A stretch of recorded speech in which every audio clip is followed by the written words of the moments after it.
Okay, hi. Who are you and where are you from? Well, I am Charlie Thompson, and I'm originally from Fort Ord, Monterey Peninsula, because I'm a Navy brat. Grew up in Ipswich, Massachusetts, after 2 years in D.C. My mother's decision not to kill me when she could have. DC, Ipswich, I lived from 58 to about 74. And I have done a lot of different things, and I have been a lot of different places.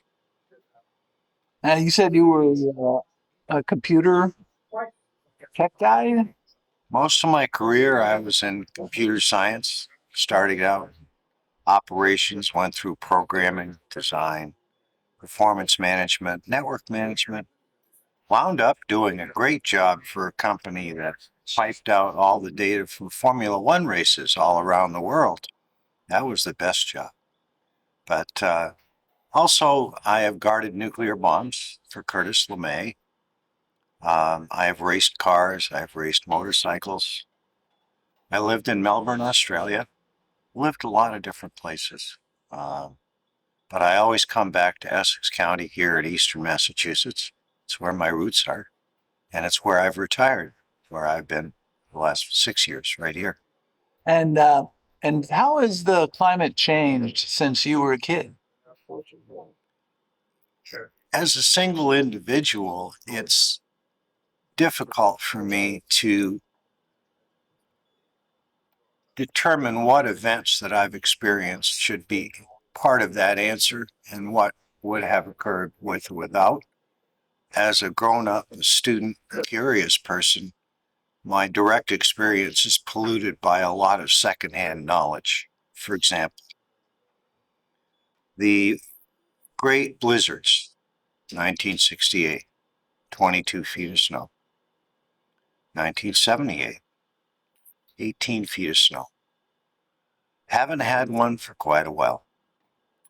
2015, I think, in February, we had a foot of snow each weekend for 4 weekends in a row. And that's the most impressive snow event that I remember in the last 10 years.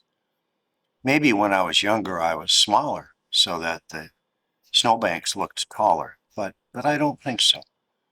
The Ipswich River, which I have gone down many times, part of a big watershed that empties out into Ipswich Bay, I have seen at a rage. I have seen it take a life and flood, not in the last 10 years. In the last 2 years, it's essentially biologically dead. There is not enough water flowing through it on a regular basis to sustain the ecosystem that I grew up with. So very small, subtle changes, not in my direct experience, but from my teachers here and my studies. The Gulf of Maine is warming more quickly than any other part of the North Atlantic. And there's been a species migration observed for the last 30 or 40 years. And not just due to human predation, but due to variations in water temperature. The lobstering business that boomed here in south of the Cape and down to South Shore is now hidden up and moving on the east side down Maine, uh, presumably following colder temperatures. But I'm no marine biologist. But the macro trends that are very hard for me to see, I can understand, I can read about, I can learn from my teachers, and I can try and associate my day-to-day experience with those trends. But I've only been alive 67 years, and that is a long-term exercise. And so, in your personal life, has it changed anything? Is the climate affecting you at all? It's making my winters easier, and it seems to be making the weather even less predictable, which is a bit of a joke in New England, of course. And what about the future? Should we be pessimistic or optimistic? And on a scale, let's say of 1 to 10, 10 being very concerned, Here is where where are you on that scale? here is where I will tell you I have a 31-year-old son. I won't be around to see everything that he sees, but I think that he's going to see hard times. I think that in the geologic timescale, in the last blink of an eye, the last 10 million years for human species, the last 200 years for modern humans since the Industrial Revolution, the world population is more than doubled. The industrialization, appetite for power, consumption of human resources has doubled, tripled, quadrupled. The latest direction is a source worldwide search for lithium and nickel. And between the population growth and the appetite for resource and the side effects of those, and I remember Silent Spring, I was 15 when that book came out. It seems to me that we are doing what no wise dog does. And we're doing it on an almost unstoppable scale. We are shitting where we live, and we will not be able to live here for too many more generations. And from what I've seen out of the last 20 years and the last year, I still think that we have progressed so little from tribalism that for us to react to this threat is almost impossible. But it's going to be a terrible struggle, and the stakes are the planet. I do believe that. Been alive long enough to see that and believe it. So,